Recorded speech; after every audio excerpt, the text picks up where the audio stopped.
Olá, estamos começando mais um Unicultura. O programa de hoje irá celebrar os 150 anos da imigração italiana para Santa Catarina e é um presente para a história e cultura desse estado.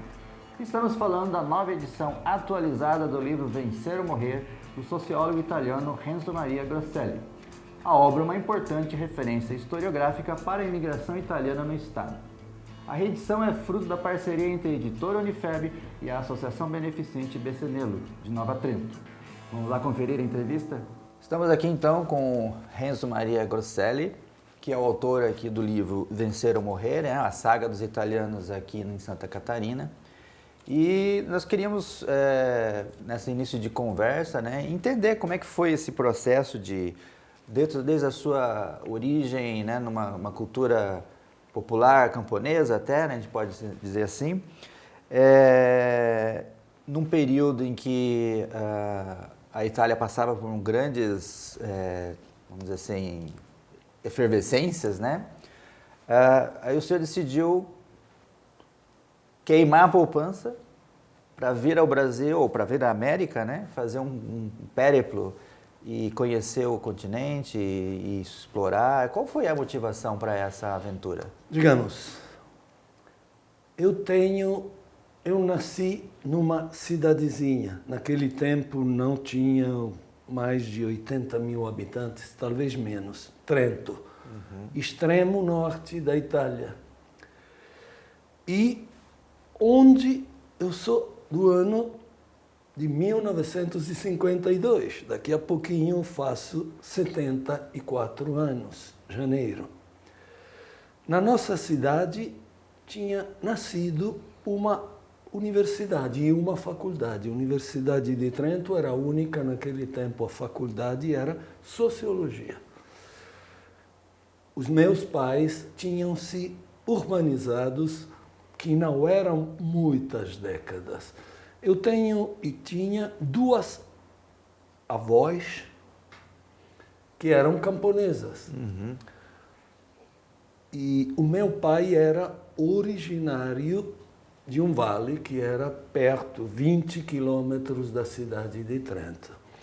Meu pai teve 6 filhos, mais um adotado, único que ele quis que frequentasse a universidade. Então, eu me formei como sociólogo em Trento. E eram os anos 60. Me formei nos anos 70.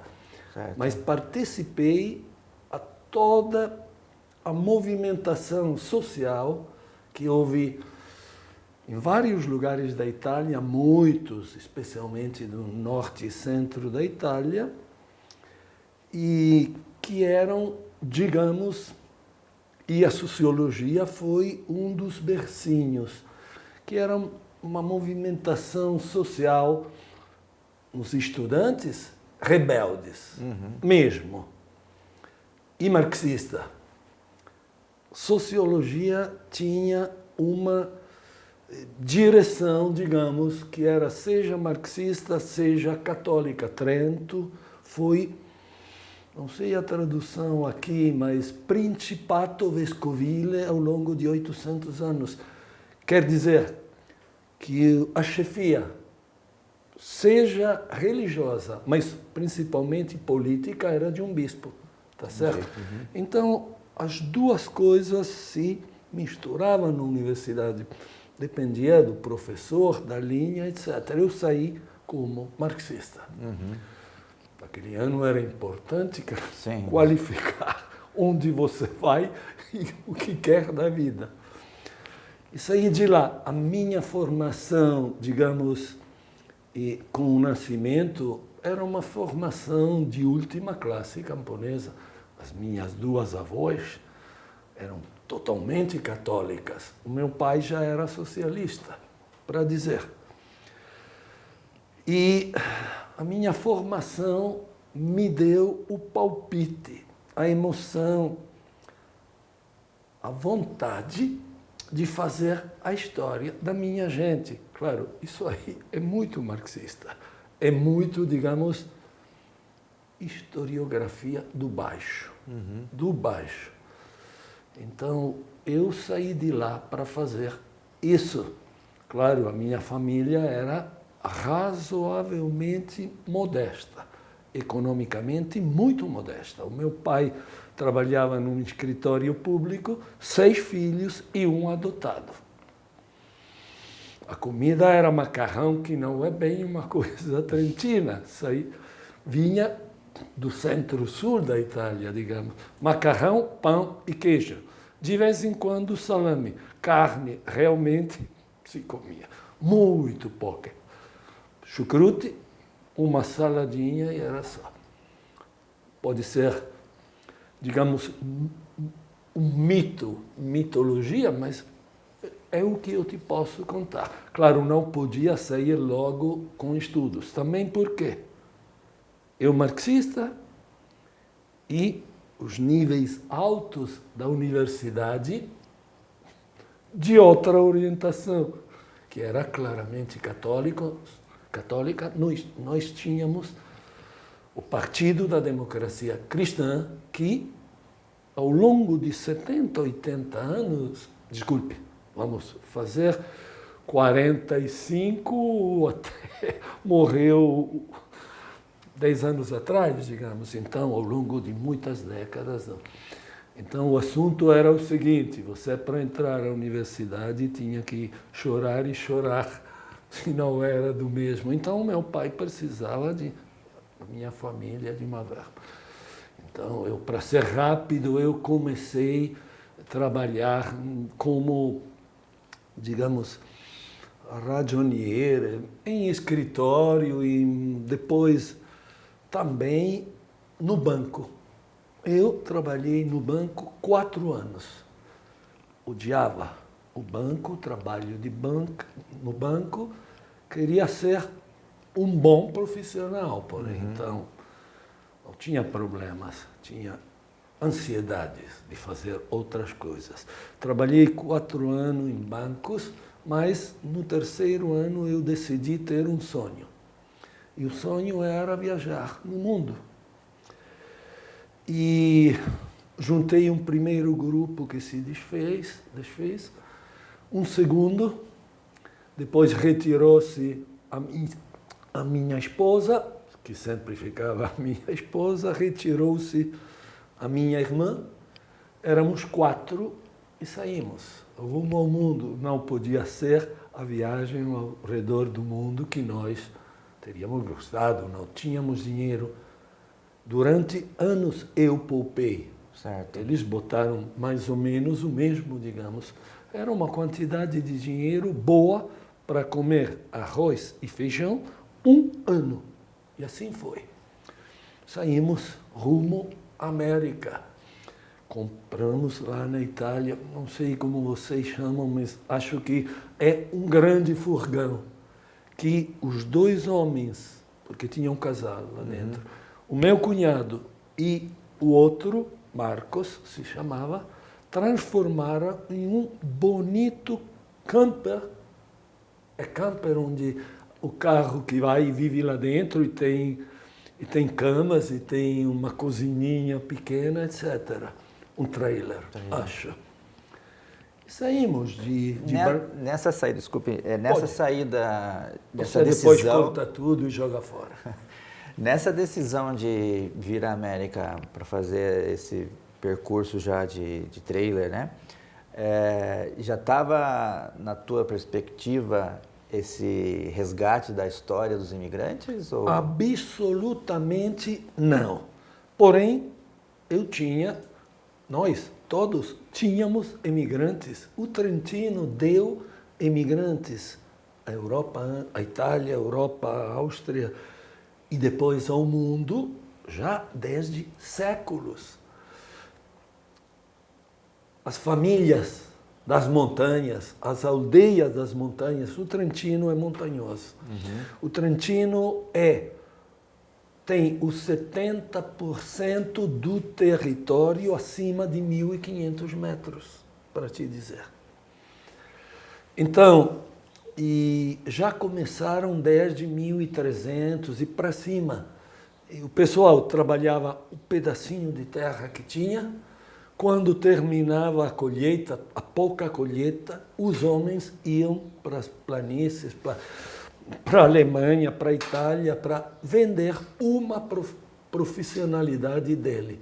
Cada vale nossa tinha várias profissionalidades, além da agricultura, digamos, de camponês. Todos eles sabiam fazer o pedreiro. A casa era eles que faziam, que arrumavam e que estavam vendendo isso. Outros afinhavam facas e outros eram vendedores ambulantes, com aqui atrás com gavetinhas e vendiam coisas, dependendo dos séculos. Porém, a minha mãe, quando ela tinha 1, 2 aninhos, não lembro bem, ela emigrou com a família.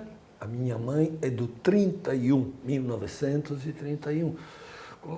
Nos anos 30, no começo, ela migrou com a família para a França, Lyon, e ficou fora 5 anos. Depois, o fascismo em Itália armou encrencas com a França e os italianos não eram mais muito bem-vindos por aí. E eles voltaram para... Então, origem, sociologia, marxismo, que em mim começou a se transformar. A gente descobriu Gramsci, que era italiano, que era um dos fundadores do Partido Comunista, mas que dava uma outra interpretação de Marx, que não era bem estrutural, mas era sobreestrutural, para falar em termos marxistas, ou marxianos, não sei como vocês dizem. Eu já era gramsciano, me interessava a cultura mais do que o choque econômico, os operários. Eu era de origem camponesa, uma mãe imigrante, uma história de imigração, mas não me interessava nada naquele momento. Certo. E aí vocês chegaram na América em que região e para onde foram? Bremerhaven, norte da Alemanha, não de Gênova, porque era mais barato lá em cima. Carregamos em Bremerhaven o trailer. Depois saímos da Bélgica, de Bruxelas, e foi os Estados Unidos. E lá, 364 dias para voltar para a Itália. E foi 18 países, 40 mil quilômetros. Ali, o senhor encontrou 2 tios na Argentina? Sim. E em Nova Trento tinha algum? Absolutamente ninguém, ninguém de nós conhecia alguém em Nova Trento. Mas logo que chegamos lá, eu estava em casa. Era difícil para nós, sabe que o velho se comove. Estou me comovendo. Era difícil para nós comer no Giacomelli, porque sempre vinha alguém. Grosselli, amigos, vamos na minha casa. Chucrute com polenta, que era a comida que eu comia a vida inteira. Estava cansado de comer chucrute com polenta. Mas estávamos em casa. Eu jurei por Deus que eu teria feito o trabalho de pesquisa para reconstruir a história em Nova Trento. Tinha um livro, Nova Trento, de um bom historiador daqueles tempos, que era originário de Nova Trento, Walter Fernando Piazza, a quem devo várias primeiras sugestões de pesquisa. Claro, ele já tinha uma idade naqueles tempos. Eu voltei para a Itália, precisava, será breve, agora pode até, precisava ganhar dinheiro, não tinha mais, tinha deixado a mulher na Itália, porque ela não quis fazer uma viagem que para ela era... Então, 3 anos, mas nasceu Serena, uma menina. E o 3º ano eu decidi que tínhamos que ir. Os 3 anos eu demorei para ganhar o dinheiro mais possível e para estudar nas bibliotecas e nos arquivos no maior, o Arquivo de Estado de Trento, unidade de pesquisa. Por exemplo, um exemplo só. Um dia eu estava lá você fala, como? Trabalha e foi. Eu trabalhava à noite, durante o dia era complicado. Um dia, finalmente, na documentação, tinha um documento que era de 13 famílias, todas elas, 13, entradas na colônia. Eles diziam colônia Brusque, eu dizia Brusque, porque era isso. Não, sabia porque tinha passado para chegar. Tudo bem. 13 nomes que foram os primeiros que entraram no atual município de Nova Trento. Todos eles eram originários de uma só prefeitura trentina, uma aldeia, que era Roncenho, que era bem particular, mas era na nossa história. A maioria, todos falavam o dialeto italiano, mas vários nomes, entre eles, eram de origem alemã. Vários, digamos 3 ou 4. O resto de origem italiana. Todos de cultura, de idioma. Isso aí me arrepiou de novo.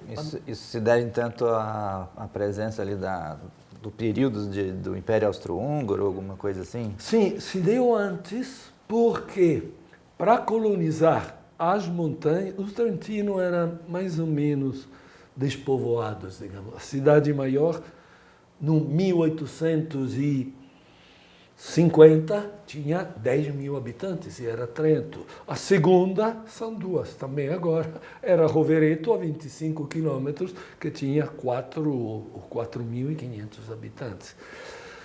Os bispos convidavam para o Trentino, do mundão de origem alemã, desbravadores das montanhas.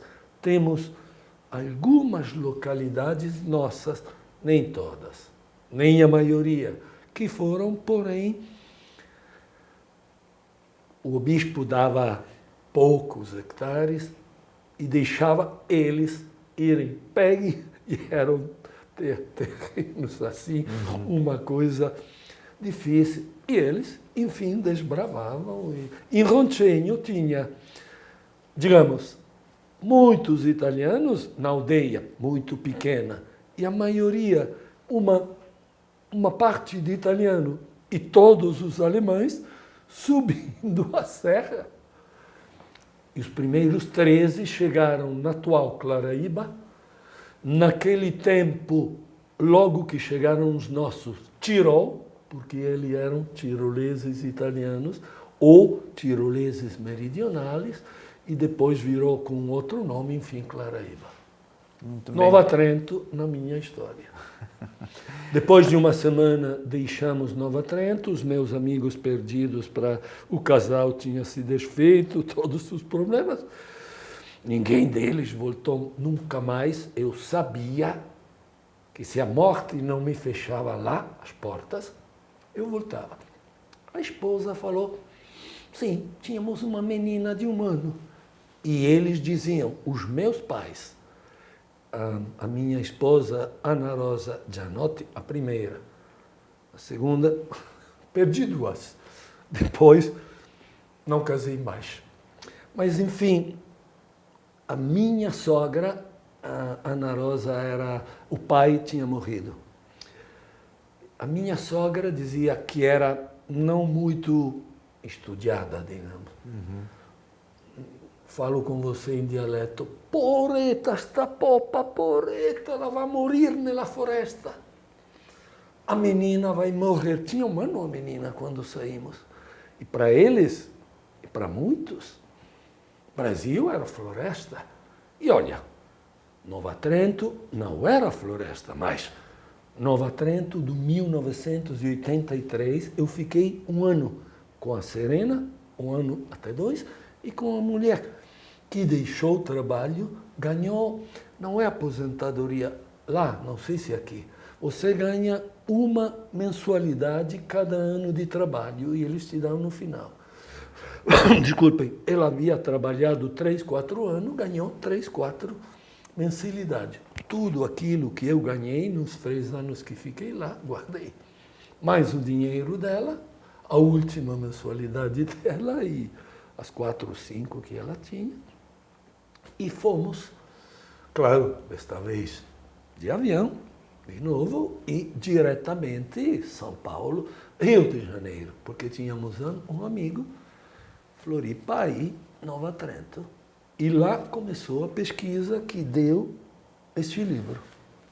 A pesquisa, o senhor utilizou bastante, uma variedade grande de arquivos, entrevistas feitas com fita cassete mesmo, né? E tal. E como é que foi essa variedade e a importância dessa variedade de fontes? Então, eu era marxista de origem importante, porque tem uma metodologia também. Era gramsciano de adoção, digamos, eu era um gramsciano, e tinha também sociologia, então quer dizer fazer também antropologia e também psicologia dentro da faculdade, uns exames de antropologia várias, culturais, etc.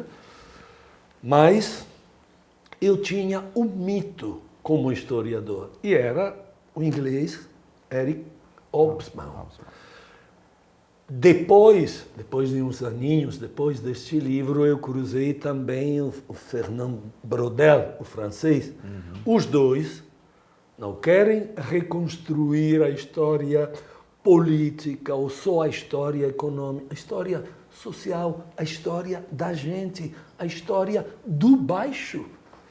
Era isso que eu queria, desculpe, fazer.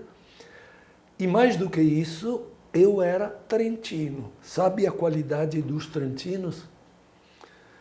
Trabalhar como máquinas. Repito, escrevo e digo, não tem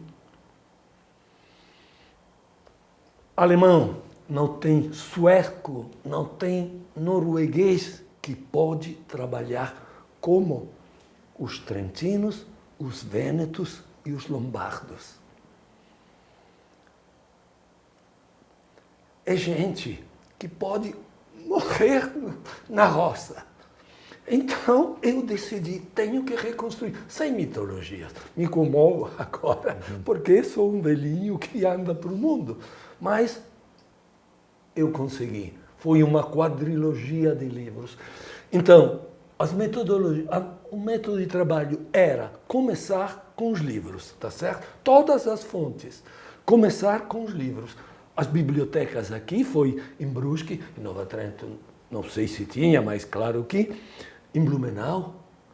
Durante os primeiros meses, todos os livros que tinha sobre a história de Santa Catarina, a história da colonização em Santa Catarina, a história da colônia Itajaí, Príncipe Dom Pedro, Joinville, Blumenau, e além, e além, e além. Depois, os arquivos. Em Trento, eu tinha, já te falei, trabalhado anos no Arquivo do Estado, que era o maior, e meses nos arquivos paroquiais e comunais. Os nossos são organizados. Era metodologia austríaca, conservados e podemos. Então eu tinha listas, 16 mil nomes de imigrantes na América, porque nos Estados Unidos, que recebeu a maioria dos trentinos que foram para a América, 60, 70 mil lá em cima, 30 mil aqui, para dizer, 25 mil na Argentina. E vamos além em cada país. Mas encontrei muita documentação lá, e aqui foi nos arquivos Brusque, Sociedade Amigos de Brusque, Aires Gevaert. Sabe o que aconteceu? Coisas que dá de chorar sempre, não posso chorar sempre, me deu a chave da casa, que era de madeira, da Sociedade Amigos de Brusque. Material de sobra. Eu tenho um respeito religioso dos documentos. Lá era 40 graus, a temperatura de Brusque, que não é para nada amável no verão, sim, tá certo? É enormemente quente.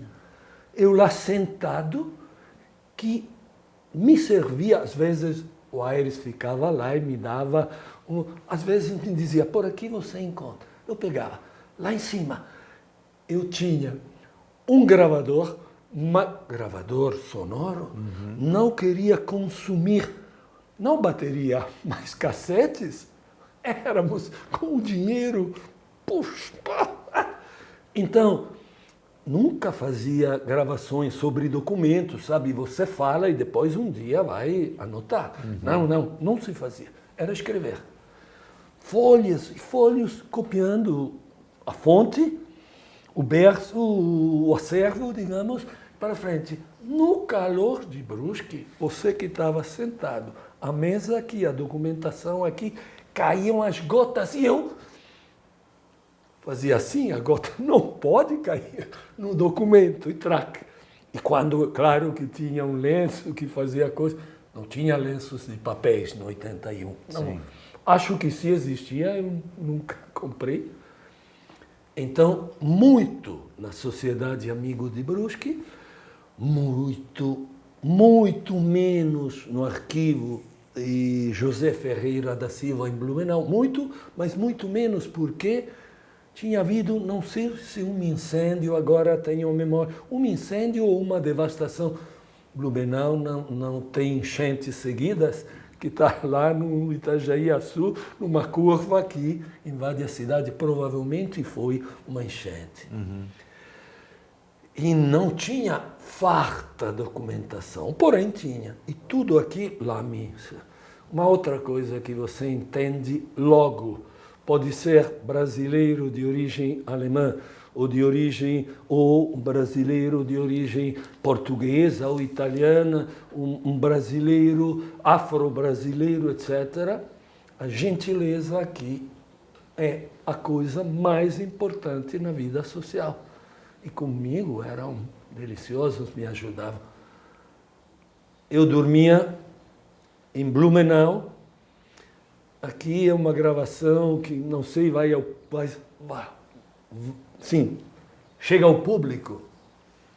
Eu dormia em um hotel com nome alemão, que era um hotel no qual na noite tinha música. Não era um motel, era um hotel baratérrimo. Tinha buracos nos lençóis mais limpos. Juro por Deus, tinha buraco nos lençóis mais limpos. E, porém, era uma música de vozes, especialmente de mulheres, entravam. O italiano diria uma palavra que aqui não é vulgar, era um casino, era um vai e vem. Para pagar mixaria. Para mim era longe, em Nova Trento, Blumenau, pagar gasolina. Gasolina naquele tempo custava no Brasil quanto na Itália. Só que na Itália o nível de vida médio era o dobro aqui do Brasil. Custava muito. Eu tinha comprado um carro, um Corcel, que paguei buracos assim nas portas. Mas aqui se viaja a polícia. Não te para muitas vezes. Lá te para frequentemente. Se o carro parece, podem te sequestrar o carro. E paguei $300 e vendi no final para $150 para voltar e comer os primeiros dias.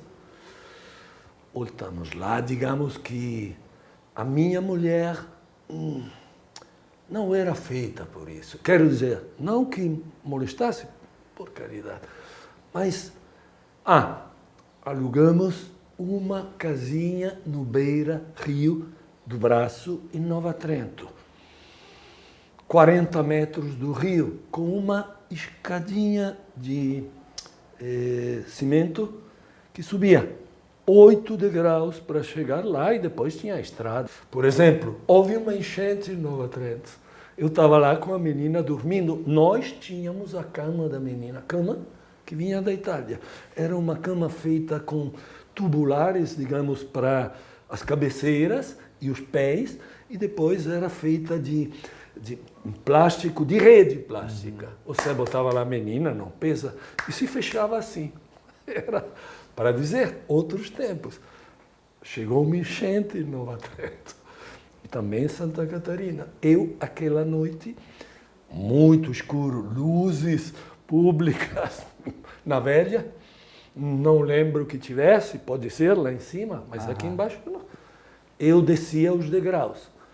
Ao 8º não chegava, voltava para dormir. Ao 7º, quando chegou ao 3º, a gente não dormiu mais. Mas parou, veio o dia e faça as perguntas. Assim eu estreito um pouco e te respondo. Claro.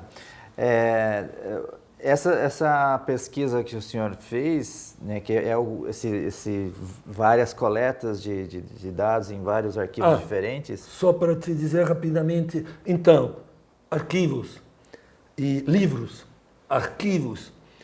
E nos arquivos também você encontrava as comunicações entre presidentes, chefes e diretores da colônia, outras documentação. Depois tentei nos arquivos de prefeitura, aqui, Rodeio, etc. Não encontrei nada.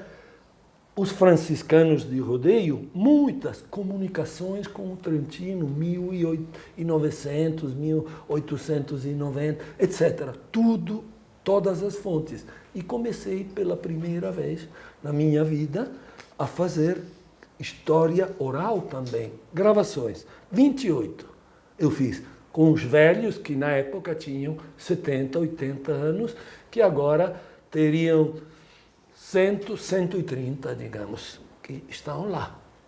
E mais documentação tinha mais.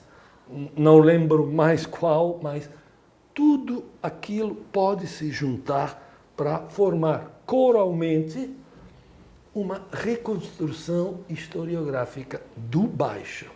Eu, claro, conto a história dos camponeses trentinos, vênetos e lombardos, entre aspas, está aqui. A Lombardia é a capital econômica desde sempre da Itália. O Vêneto era Veneza, era a República de Veneza, história grande. Milhões de pessoas no Trentino, centenas de milhares. Eu reconstruí a história deles. 4 livros. Santa Catarina, depois Espírito Santo, tá, a tradução, lançaram em 4 edições, Colonos Imperiais na Terra do Café. Paraná, começamos agora a fazer a tradução, tem um editor que quer, se paga a tradução, ótimo. São Paulo, duríssimo em São Paulo, 1 ano na cidade, sozinho, uma cidade, não quero dizer como simpáticos, mas lá é uma bomba social, uma bomba de poluição, era tudo certo. Quadrilogia. Depois fiz outros livros sobre a colonização italiana aqui, em outros sentidos. Desculpe. Imagina, aqui o senhor disse que tem uma preocupação em tornar os teus textos, a narração, agradável à leitura da população, né, do povo. Como é que foi essa elaboração? Como é que o senhor aborda a história da colonização? Então, digamos, se você escreve para os historiadores, você é um acadêmico e eu não sou acadêmico. E não sentia-se acadêmico também Hobsbawm. Quero dizer, em primeiro lugar, a escritura, a reconstrução histórica, o historiador. Qual é o dever do historiador? Pesquisar, reconstruir, ter uma ideia, organizar e depois comunicar.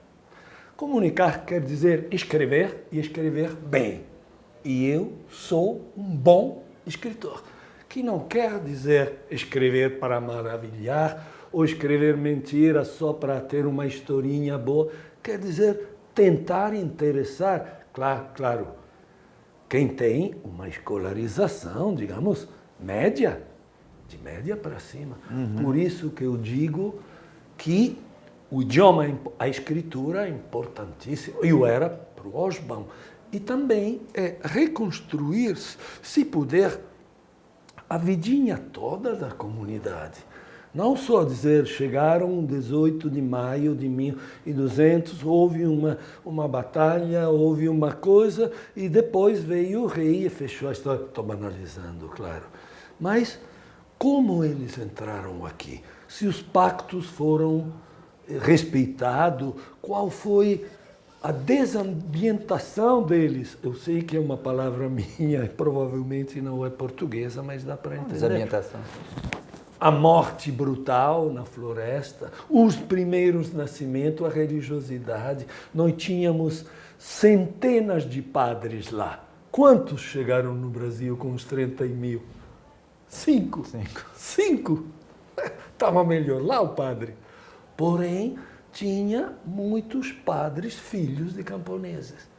E chegaram com os nossos. Um era Arcangelo Ganarini, Nova Trento. Logo depois de uns aninhos, o bispo de Florianópolis roubou. No obispado eu trabalhei em Floripa.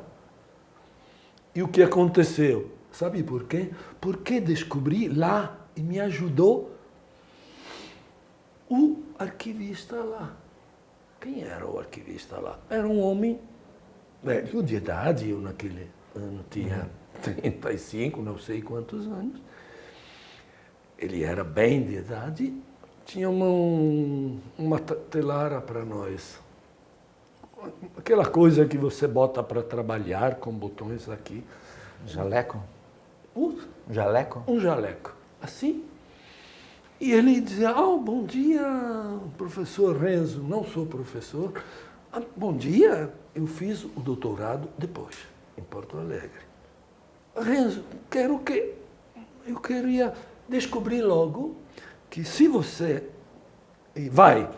eram registros de nascimentos, de óbitos e de casamentos. Nos registros de casamentos, nos primeiros 20 anos, ao padre, o padre perguntava e eles respondiam. De onde é o senhor? De Roncenho, de Piné, de a aldeia, a prefeitura, a aldeia. E lá eu me pus um problema, mas aqui eu tinha 16 mil nas minhas listas italianas. Aqui encontrei a origem de muitos deles, dos meninos. E dizia o nome do pai também, porém. Para reconstruir as listas, milhares de nomes. Aqui no Espírito Santo, pouco porque era uma aldeia pequena no Paraná, demorei meses e meses, um quebra-cabeça. Não tinha computador. Computador servia depois de anos, depois de 3, 4 anos saiu o computador, ou 5, mas servia para escrever, não tinha aplicativos, não tinha nada. Cruzar os dados. Tinha nomes iguais de famílias. O costume italiano, não sei se era também português, de dar o nome ao primeiro filho, o nome do nono. E chegava o nono, o pai e ele. Uma terribilidade, não é palavra portuguesa, mas eu sou construtor de palavra. Meses e meses de quebra-cabeça. Mas aqui tem a lista. Quando eu encontrava um vêneto, um lombardo, que nem a senhora que não está no vídeo, não, é Trentina, botava também a origem de todos. Encontramos na Sociedade Amigos de Brusque e depois, não lembro se no arquivo do Estado de Floripa, eu estou esquecendo, mas eu trabalhei no mundão aqui. Um ano feito escravo, os nossos são máquinas de trabalho. E eu sou. Os registros dos lotes de terras da colônia Brusque e da colônia Blumenau, lá no arquivo do Estado. Só que eram dos anos, eu acho está no livro, não lembro, entre 90 e 2000. Desculpe, entre 1890 e 1900. Então, tinha as listas dos colonos que não eram os primeiros chegados. O primeiro que parou estava ali. O primeiro que se foi não estava ali.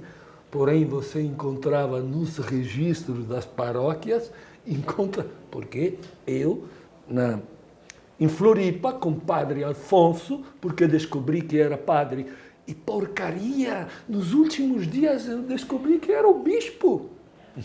Alfonso, me digam você o nome, um alemãozão que me tratava como fosse o professor, ele era o bispo, a gente se... O meu bispo? Os meus bispos?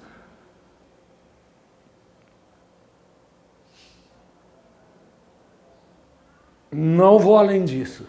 Era só o jeitão deles. E é, mais ou menos. Padre Alfonso, o último dia, um dos últimos, entrou uma moça lá e falou, bispo, por favor. Não me ajoelhei. Eu não sou católico. Eu sou sem religião, digamos. Mas depois, quando ele voltou, falei, desculpe, não falei eminência, não é no meu ser. Por favor, Dom Alfonso, você é o bispo? O que interessa? Ele falou, somos amigos? Dei um abraço nele, tá certo? Uhum. Para construir as listas, eu paguei enormidade de tempo e perdi a minha primeira mulher. E depois perdi outra, mas sempre tem amor na vida, então encontra alguém que pode... Depois, porém, eu não vendi, entreguei o primeiro livro, Vencer ou Morrer, camponeses trentinos, vênetos e lombardo nas florestas brasileiras, para a província autônoma de Trento. Entreguei, eles editaram. A minha sogra pagou o aluguel daquele mês e com 50 euros, euro não tinha, 50 mil liras, a minha sogra nos deu comida ao longo de 2 semanas. Logo, eu e ela encontramos trabalho, ela qualquer, coitada, a mulher sempre paga mais. E eu, na escola trentina, porque voltamos em agosto, a escola começava em setembro. E sempre tem vagas nos vales, longe da cidade. Eu encontrei uma vaga para ensinar uma matéria lá, e depois 3 anos eu fiz o professor, e depois voltamos a fazer pesquisa e as outras que te falei. O livro ele é uma referência tanto na Itália quanto aqui no Brasil para a história da imigração? Não, na Itália não é uma referência, no Trentino é uma referência. Muitos historiadores italianos estudaram em cima, a maioria nunca citou, eu não sou da academia. Ah, por isso. A academia tem, vocês são academias, mas a academia tem o jeito dela de fazer. Outros citavam, outros éramos amigos, mas a referência italiana é um exagero.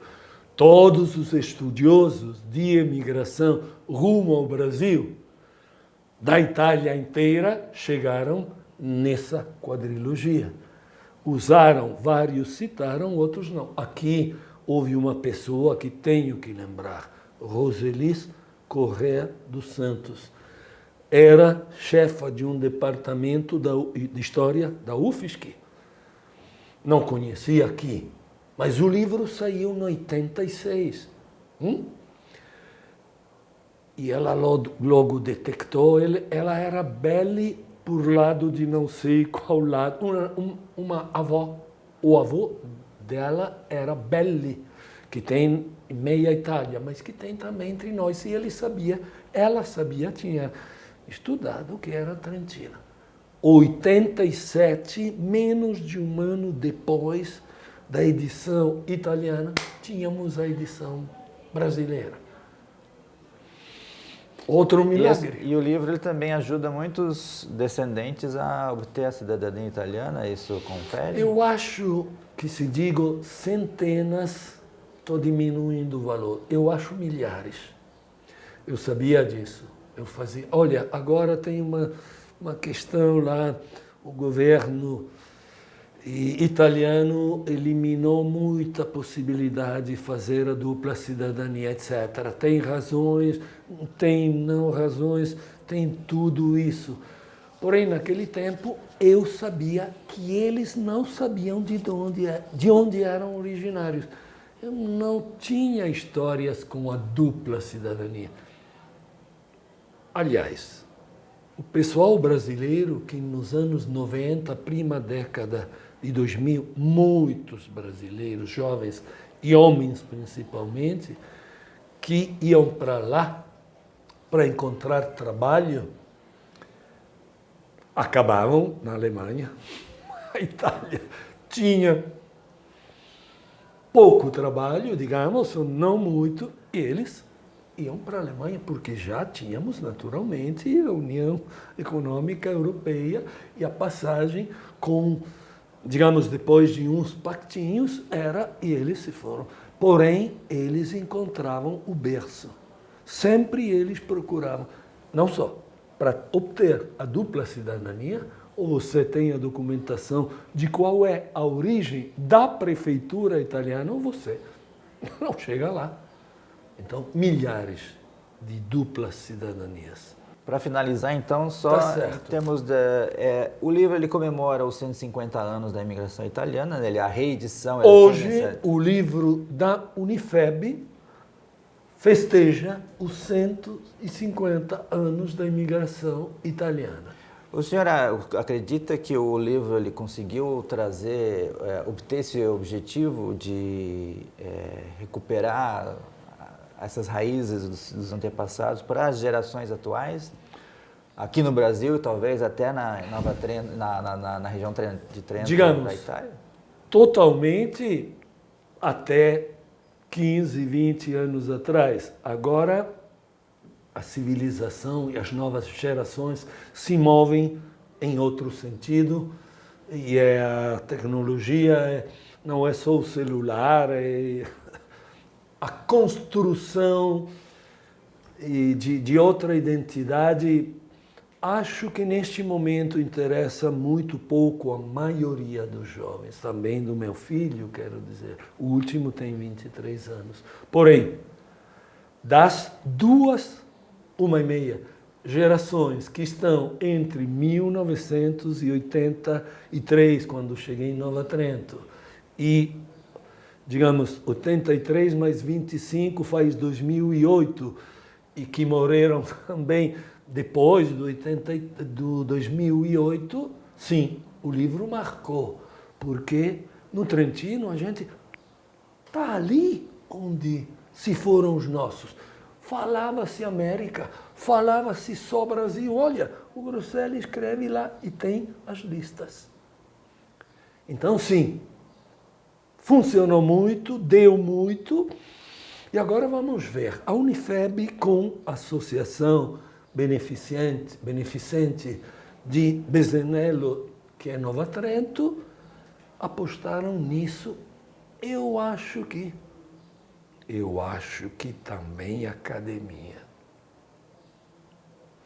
tem que abrir, se gostar.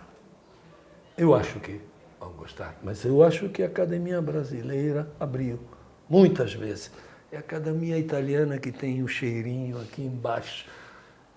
Ouvi palestras e discussões, várias eu ganhei, não no grito, na documentação, na capacidade de interpretar. Eu sou razoavelmente polêmico, tudo isso fica de lado. Acho que também os historiadores usaram e abusaram, às vezes, poucas, de vencer ou morrer. Hoje vai ter uma outra edição. Festa. Muito bem. Senhor Renzo, parabéns pela reedição do livro. Muito obrigado. Que tenha muito sucesso novamente. E muito obrigado aqui por... O sucesso não é o importante. O importante é, em primeiro lugar, amor, em segundo, tranquilidade, que conheci pouco na minha vida. Sucesso não me interessa. Tá certo, então. Mas que seja lido também por muitas pessoas. Isso aí não é sucesso, é o meu trabalho, eu gosto disso. Obrigadão. Obrigado, então. Ali, essa é uma chance única de ouvir do próprio autor como ele produziu este grande livro, não é verdade? Verdade, Francisco. Ainda mais que foi uma editoração que demorou cerca de 2 anos, uma editoração moderna, mas que se manteve fiel à história, principalmente a história dos camponeses vênetos, trentinos e lombardos. É isso aí. Esse foi mais um Unicultura. Curta nossas páginas nas redes sociais, estamos no Instagram e no YouTube. Esperamos que tenham gostado. Até a próxima.